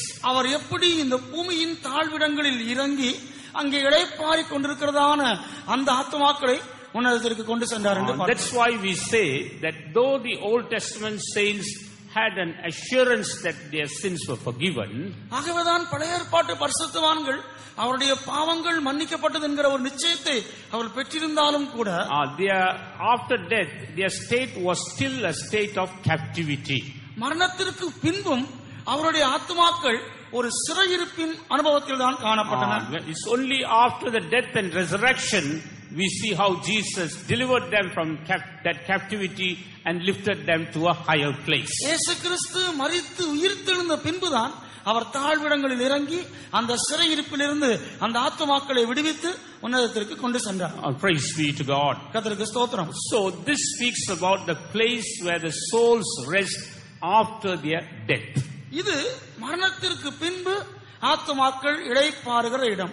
We saw some experiences of heaven while we are alive. நாம் ஜீவனோடு இருக்கும் பொழுது பரலோகத்தின் சில அனுபவங்களை குறித்து இப்பொழுது கண்டோம். And we saw how we can receive those experiences now itself. அந்த அனுபவங்களை இப்பொழுதே எப்படி பெற்றுக்கொள்ளலாம் என்று நாம் காண்போம். But now we will see what are the experiences of the souls who are dead, the saints who are dead. இப்பொழுது மரித்த அந்த பரிசுத்தவான்களுடைய ஆத்துமாக்களின் நிலவரத்தை குறித்து அது எப்படி என்று காண்போம். We will see one or two experiences. ஒன்றோ இரண்டு அனுபவங்களை இப்பொழுது நாம் காணலாம். Shall we turn to the book of Isaiah, ஏசாயாவின் புத்தகம் chapter 57, 57ஆம் அதிகாரம். read verses 1 and 2. முதல் இரண்டு வசனங்கள். நீதிமான் மடிந்து போகிறான், ஒருவரும் அதை மனதில் வைக்கிறதில்லை. புத்திமான்கள் எடுத்துக்கொள்ளப்படுகிறார்கள், ஆனாலும் தீங்கு வராததற்கு முன்னே நீதிமான் எடுத்துக்கொள்ளப்படுகிறான் என்பதை சிந்திப்பார் இல்லை. நேர்மையாய் நடந்தவர்கள் சமாதானத்துக்குள் பிரவேசித்து தங்கள் படுக்கைகளில் இளைப்பாறுகிறார்கள். The righteous perisheth, and no man layeth it to heart, and merciful men are taken away, none considering that the righteous is taken away from the evil to come. He shall enter into peace, they shall rest in their beds, each one walking in his uprightness. Praise be to God. கர்த்தருக்கு ஸ்தோத்திரம் உண்டாவதாக. Here we see some of the experiences of the saints who are dead and who are resting. இங்கே மரித்து இளைப்பாறுகிறதான பரிசுத்தவான்களின் சில அனுபவங்களை நாம் காண்கிறோம். We always think that they've got only one experience. அவர்களுக்கு ஒரே ஒரு அனுபவம் உண்டு என்று தான் நாம் நினைத்துக் கொண்டிருக்கிறோம். What do we think? நாம் என்ன நினைக்கிறோம்? They are just lying flat all the time. அவர்கள் எப்போதும் படுத்து இளைப்பாறிக் கொண்டிருக்கிறார்கள் என்று நினைக்கிறோம். Just all the time sleeping. எப்போதும் உறங்கிக் கொண்டு தூங்கிக் கொண்டு இருக்கிறார்கள் என்று தான் நினைக்கிறோம். But as we saw in our key text, ஆனால் நாம் முதலாவது வாசித்ததான அந்த வசனத்தை நாம் பார்க்கும்போது there we see what the dead saints are doing. அங்கே மரித்த பரிசுத்தவான்கள் என்ன செய்கிறார்கள்? We don't see them all sleeping. அவர்கள் அங்கே தூங்குவதாக நாம் காண்பதில்லை. There St. Paul says that he heard voices, words which could not be expressed with human tongue. மனுஷனுடைய வார்த்தைகளால் சொல்ல முடியாத வர்ணிக்க முடியாத ஒரு அனுபவத்தை அங்கே கண்டதாய் சொல்லுகிறார். That he is not referring to heaven or eternity. இது பரலோகத்தை குறித்தோ நித்தியத்தை குறித்தோ அவர் சொல்லுவதில்லை. This is only a place of rest after death. இது மரணத்திற்கு பின்பு இளைப்பாறுகிற இடத்தை குறித்து தான் சொல்லுகிறார். Even in that place so much of activity was going on. அந்த இடத்திலேயே இப்படிப்பட்டதான நிகழ்ச்சிகள் எல்லாம் நடைபெறுகிறது. Praise be to God. கர்த்தருக்கு ஸ்தோத்திரம். Here we see that he shall enter into peace. இங்கே அவர்கள் சமாதானத்துக்குள் பிரவேசிக்கிறார்கள் என்று காண்கிறோம். Even while they were on this earth they had peace. இந்த பூமியில் இருக்கும் பொழுது அவர்கள் சமாதானம் உடையவர்களாக இருந்தார்கள். That's why Psalms 37:37 says, "Mark the upright man." ஆகவேதான் 37ஆம் சங்கீதம் 37ஆம் வசனத்தில் நீ செம்மையானவனை பார்த்திரு, and his end shall be peace. அவனுடைய முடிவு சமாதானம். So peace is something that we enjoy while we are on this earth. சமாதானம் என்பது இந்த பூமியில் இருக்கும் பொழுது நாம் அனுபவிக்கிறதான ஒரு அனுபவம். And Jesus came in order to give us that peace. அந்த சமாதானத்தை நமக்கு கொடுக்கும்படியாகவே இயேசு உலகத்திற்கு வந்தார். That's why in John the Gospel chapter 14 verse 27, ஆகவேதான் யோவான் சுவிசேஷம் 14ஆம் அதிகாரம் 27ஆம் வசனத்தில் Jesus said, "My peace I give unto you." என் சமாதானத்தை உங்களுக்கு கொடுக்கிறேன் என்று இயேசு சொன்னார். I do not give like the world giveth. இந்த உலகம் கொடுக்கிற பிரகாரம் நான் அதை கொடுப்பதில்லை. My peace I give unto you. என் சமாதானத்தை உங்களுக்கு வைத்து போகிறேன். And after death we see that peace is going to increase. அதன் பின் அந்த சந்தோஷம் நம்மில் பெருக ஆரம்பிக்கிறது. சமாதானம் பெருக ஆரம்பிக்கிறது. Even as we saw joy, here we see peace also is another aspect of that heaven. சந்தோஷம் என்பதைப் போலவே பரலோகத்தின் மற்றொரு அம்சம் சமாதானமாக இருக்கிறது. Joy and peace are always connected. சந்தோஷம் சமாதானம் இவை இரண்டும் ஒன்றோடொன்று தொடர்புடையவைகள். If we lose joy, we will lose peace. நாம் சந்தோஷத்தை இழந்தால் சமாதானத்தையும் இழந்து போவோம். If we lose peace, we will lose joy. சமாதானத்தை இழந்து போகும் பொழுது சந்தோஷத்தையும் இழந்து போவோம். That's why both these two things are interconnected. ஆகவேதான் இவைகள் இரண்டும் ஒன்றோடொன்று தொடர்புடையவைகள். This peace also starts while we are on this earth. இந்த சமாதானமும் நாம் பூமியில் வாழும் பொழுதே நமக்குள் உண்டாகிற ஒரு அனுபவமாக இருக்கிறது. According to Isaiah chapter 26 verse 3, ஏசாயா 26ஆம் அதிகாரம் 3ஆம் வசனத்தில் காணும்போது we see that this peace comes by trusting God. தேவன் மேல் நம்பிக்கையா இருப்பதனால் நமக்கு இந்த சமாதானம் உண்டாகிறது என்று காண்கிறோம். That's why in our spiritual life we go on trusting God. ஆகவே நம்முடைய ஆவிக்குரிய வாழ்க்கையில் தொடர்ந்து நாம் தேவன் மேல் நம்பிக்கை வைத்துக் கொண்டே செல்கிறோம். The more we trust God, the more we can see the peace of God ruling us. எவ்வளவுக்கு அதிகமாக கர்த்தர் மேல் நம்பிக்கை வைக்கிறோமோ அவ்வளவுக்கு அதிகமாக அவருடைய சமாதானம் நமக்குள் ஆளுகை செய்வதை காண முடியும். God expects us to maintain peace with God. தேவனோடு உள்ள சமாதானத்தை நாம் காத்துக்கொள்ள வேண்டும் என்று தேவன் எதிர்பார்க்கிறார். He expects us to maintain peace with one another. நாம் ஒருவரோடு ஒருவர் சமாதானம் உள்ளவர்களாக காணப்பட வேண்டும் என்றும் தேவன் எதிர்பார்க்கிறார். He expects us to keep peace with all men. யாவரோடும் எல்லா மனுஷரோடும் சமாதானமா இருக்க வேண்டும் என்றும் கர்த்தர் எதிர்பார்க்கிறார். And he also wants us to have peace within us. நமக்குள்ளும் சமாதானம் உடையவர்களாக இருக்க வேண்டும் என்று அவர் எதிர்பார்க்கிறார். Only then we can enter into that peace which is found in that resting place. அப்பொழுது மாத்திரமே இளைப்பாறுகிற ஸ்தானத்தில் இருக்கிறதான அந்த சமாதானத்திற்குள் நாம் பிரவேசிக்க முடியும். Praise be to God. கர்த்தருக்கு ஸ்தோத்திரம். And when God's presence is there, there is always peace. எங்கே தேவனுடைய சமூகம் இருக்கிறதோ அங்கே எப்பொழுதும் சமாதானம் உண்டு. And we see next, they shall rest in their beds. அடுத்தபடியாக அவர்கள் தங்கள் படுக்கைகளில் இளைப்பாறுகிறார்கள் என்று காண்கிறோம். Here probably I think that the word bed is used in order to help us to understand what this experience is. இங்கே இந்த அனுபவம் என்றால் என்ன என்பதை நாம் அறிந்து கொள்ளும்படியாகத்தான் படுக்கை என்கிறதான வார்த்தை பயன்படுத்தப்பட்டிருக்கிறது என்று நினைக்கிறேன். When do we lie down in the bed? நாம் எப்பொழுது படுக்கைக்கு செல்கிறோம்? After a hard day's work. கடினமாக அந்த நாள் முழுவதும் உழைத்து அதன் பின்புதான் படுக்கைக்கு செல்கிறோம். That shows that we have finished the work for that day.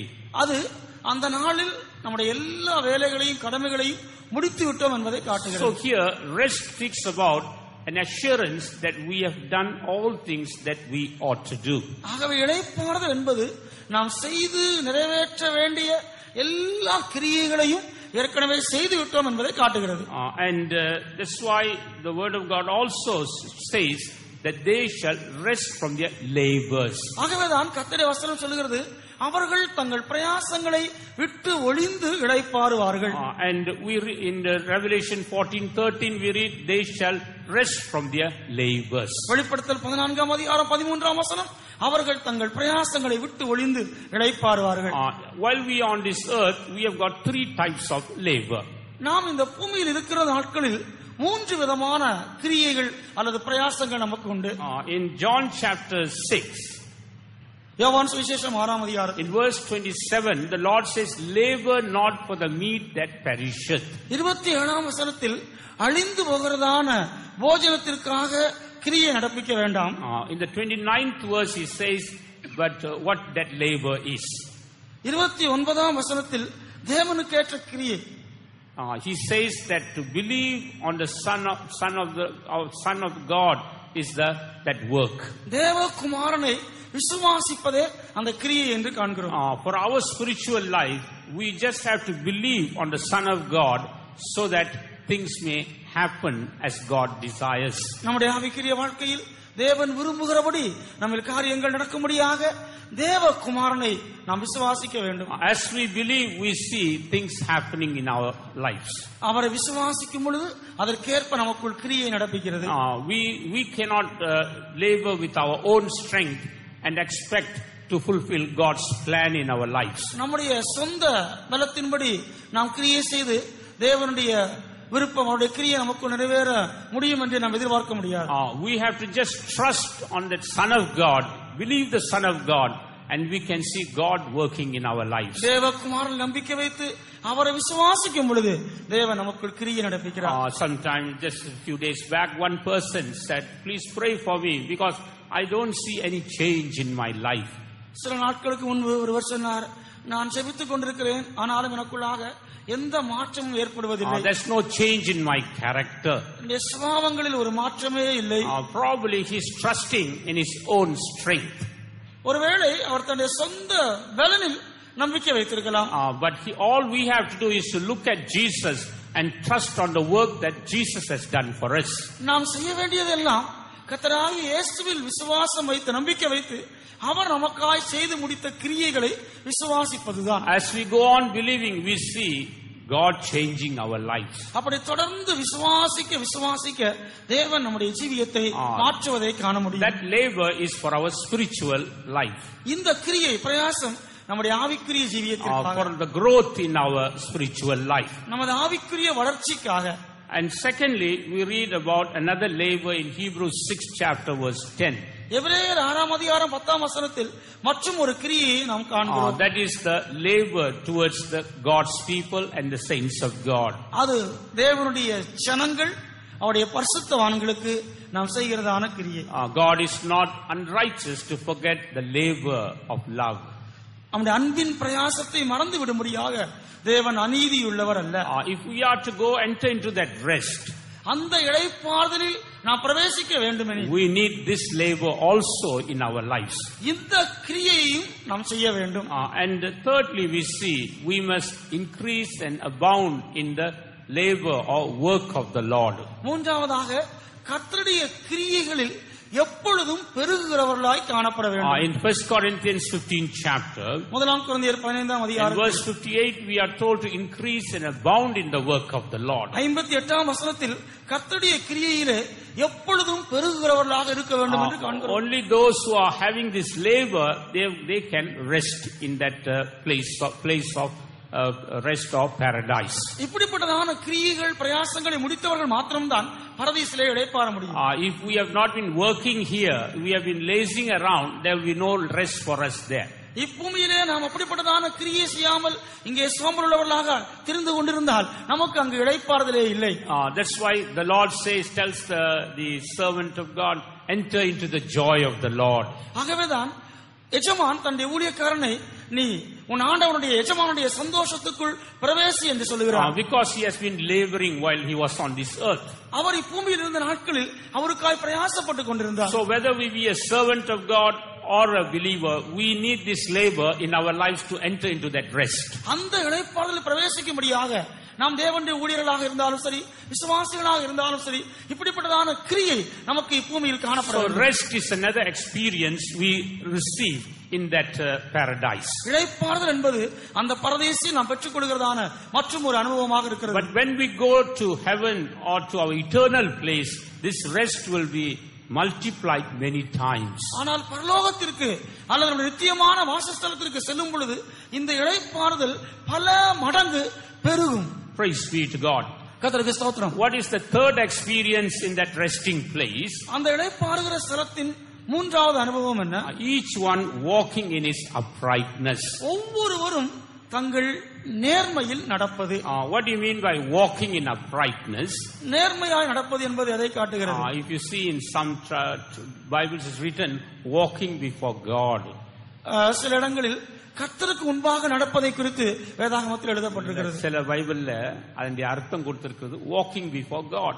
சில வேதாகமங்களில் கர்த்தருக்கு முன்பாக நடப்பது என்று அதற்கு அர்த்தம் கொடுக்கப்பட்டிருக்கிறது. So in the paradise we are not going to be lying flat all the 24 hours. ஆகவே பரதீசில் நாம் 24 மணி நேரமும் அப்படியே படுத்துக் கொண்டிருப்பதல்ல. Here we are going to walk before the Lord. நாம் கர்த்தருக்கு முன்பாக நடக்க வேண்டும். If we are to walk before the Lord, we should have received that experience while we are on this earth. அங்கு கர்த்தருக்கு முன்பதாக நடக்க வேண்டும் என்றால் இந்த பூமியில் இருக்கும் பொழுது அப்படிப்பட்ட அனுபவத்தை பெற்றுக்கொள்ள வேண்டும். That's why Leviticus 26 verse 13. ஆகவேதான் லேவியராகமம் 26ஆம் அதிகாரம் 13ஆம் வசனத்தில், there we see God has set his people free so that they may go upright. தம்முடைய ஜனங்கள் நிமிர்ந்து நடக்கும்படியாக தேவன் அவர்களை விடுவித்தார் என்று காண்கிறோம். This speaks about a deliverance and a liberty in our lives.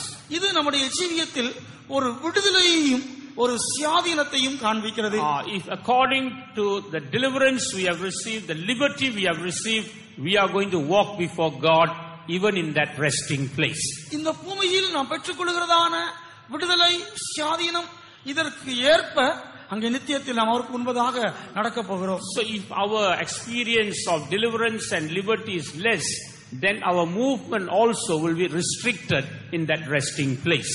ஆகவே நாம் நம்முடைய சுயாதீனம் நம்முடைய விடுதலை இதில் குறைவுள்ளவர்களாக இருந்தால் நித்தியத்திலும் அவருக்கு முன்பாக அந்த இளைப்பாறு ஸ்தலத்தில் அவருக்கு முன் நடக்கிறதான அந்த அனுபவத்தில் குறைவுள்ளவர்களாகத்தான் காணப்படும். Now we are talking only about paradise, not about eternity.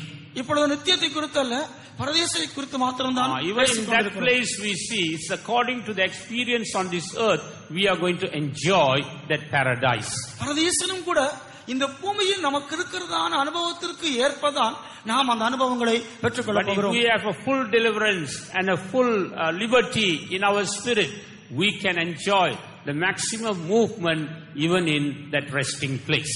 நம்முடைய ஆவியில் பூர்ணமான விடுதலை, ஒரு பூர்ணமான சுயாதீனம் நமக்கு இப்பொழுது காணப்பட்டால் நித்தியத்திலும் பரதேசிலும் கூட அவருக்கு முன்பதாக நாம் நன்றாக நடக்க முடியும். But when we go to eternity, this experience will be multiplied many times. நித்தியத்திற்கு போகும் பொழுது இந்த அனுபவம் இன்னும் பல மடங்குகளாக பெருகும்.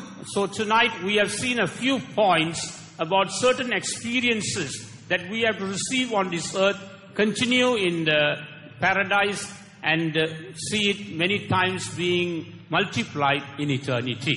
ஆகவே இன்றைக்கு இரவு நாம் இந்த பூமியில் ஜீவிக்கிறதற்கு ஏற்ப பரதீசில் நாம் பெற்றுக்கொள்ள போகிறதான சில அம்சங்களையும் அனுபவங்களையும் அவைகள் நித்தியத்தில் பல மடங்கு பெருகும் என்பதை குறித்து நாம் கண்டோம்.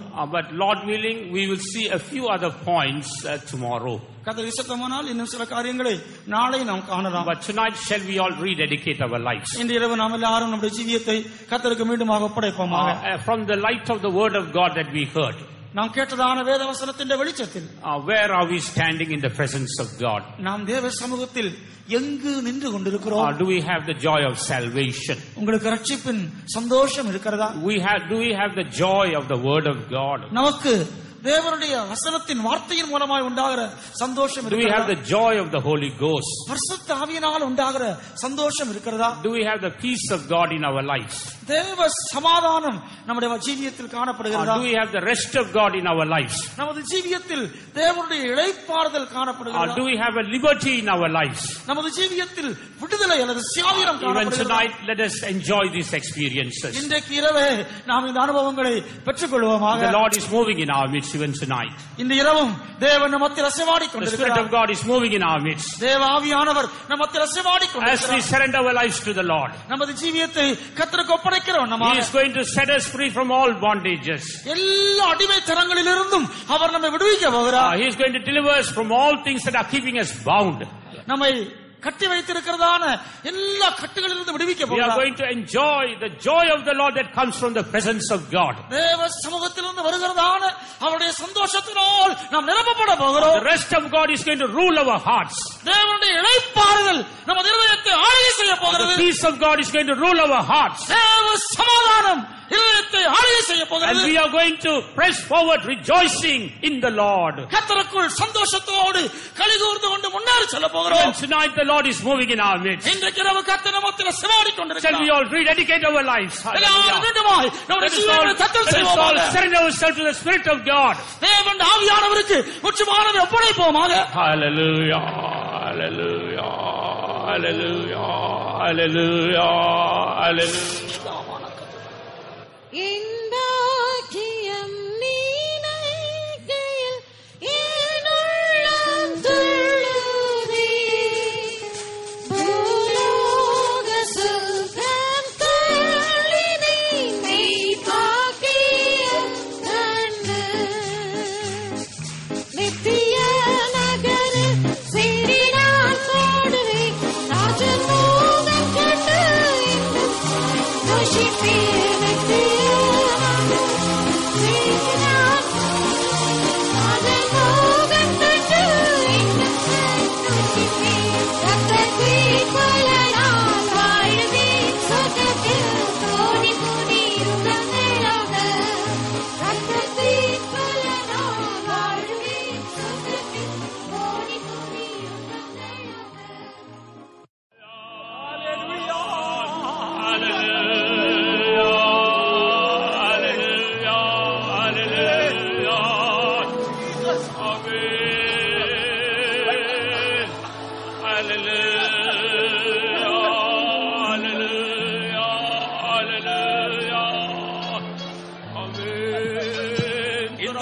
First meeting itself, the Lord spoke to us from the third heaven glorious things, for that we will praise God. இந்த கூட்டத்தொடரின் முதலாம் கூட்டத்தில் தானே தேவன் தாமே தம்முடைய பரலோகத்தில் இருந்து அவர் நம்மோடு கூட பேசினார். ஆகவே அவரை ஸ்தோத்திரிப்போம். Praise the Lord, praise the Lord, praise the Lord, praise the Lord. Amen. Praise the Lord, praise the Lord, praise the Lord. In these days, the Lord should send down to this miserable earth that heavenly joy and peace, for that we will praise God. இந்த நாட்களில் தானே இந்த பரிதபிக்கப்பட்டதான இந்த உலகத்தில் தேவன் தம்முடைய பரலோகத்தின் சந்தோஷம் சமாதானத்தை அனுப்பி தரும்படியாக அதற்காக நாம் கர்த்தரை ஸ்தோத்திரிப்போம். Praise the Lord, praise the Lord, praise the Lord. Praise the Lord, praise the Lord, praise the Lord, praise the Lord, praise the Lord, praise the Lord, praise the Lord. In the coming days also the Lord will visit this land and bless it with heavenly blessings. Let's praise God. இனி வரக்கூடியதான நாட்களில் தேவன் தாமே இந்த தேசத்தையும் சந்தித்து பரலோக ஆசீர்வாதத்தினால் ஆசீர்வதிக்கப்படும்படியாக அவரை ஸ்தோத்திரிப்போம். Praise the Lord, praise the Lord, praise the Lord, praise the Lord, praise the Lord, praise the Lord, praise the Lord. Hallelujah. Hallelujah. Let's pray. O God, a loving Father, we praise Thee and thank Thee, Lord, from the depth of our heart for all the gracious words You have spoken with us even tonight, O God. Thank You, Lord, for delivering us from the hellfire. Thank You for washing us in Your precious blood. Thank You for delivering us from eternal destruction. You turned our hell to heaven. Therefore, we praise You and thank You, Lord. Thank You, Lord, for taking us to the very third heaven, that we will be able to experience You rest in our life, O God. Thank You for the joy that You have given in our life, O God. Thank You for the joy of salvation, O God. Thank You for the joy in obeying Your word, O God. Thank You for the joy of the Holy Spirit, O God. Thank You for the joy of the faith life, O God. Even tonight, O God, You have come down in our midst and spoken all these words. Therefore, we praise You and thank You for the glorious rest You have given us. O God, we praise You and thank You. Help us, O God, to do the labor of love, that we may be able to find, O Lord, our eternal reward in Your presence, O God. Committing all Thy people, those who heard Thy word into Thy hands, let Your glorious work be done in the life of each and every one. Thank You for defeating the power of the enemy. Thank You for defeating the power of Satan. Thank You for defeating the power of sicknesses. Thank You for defeating the power of sin. Once again we commit ourselves in Thy hands, O Lord. Bless us and keep us for Your glory. In Jesus' name we pray. அன்பான பிதாவே, பரலோகத்தின் பெரிதான ஆசீர்வாதங்களை குறித்து படிக்க மட்டுமல்ல ஆண்டவரே, பரலோகத்தை அனுபவிக்க இந்த இரவில் நீ எங்களுக்கு கிருபை தந்தீரே, அதுக்காய் ஸ்தோத்திரம். இயேசுவே, எங்கள் பாவத்தை எல்லாம் மன்னித்தீரே, மகிமையினால் நிறைத்தீரே, உம்முடைய கிருபை அழைத்தீரே, உம்முடைய ஆசீர்வாதங்களுக்காய் ஸ்தோத்திரம். இந்த நாடுகளில் பரலோகத்தின் கிருபை மகிமை கர்த்தாவே சமாதானம் பெருகட்டும். இனியும் இந்த நாடுகளில் நீ பெரிய காரியங்கள் செய்யும்.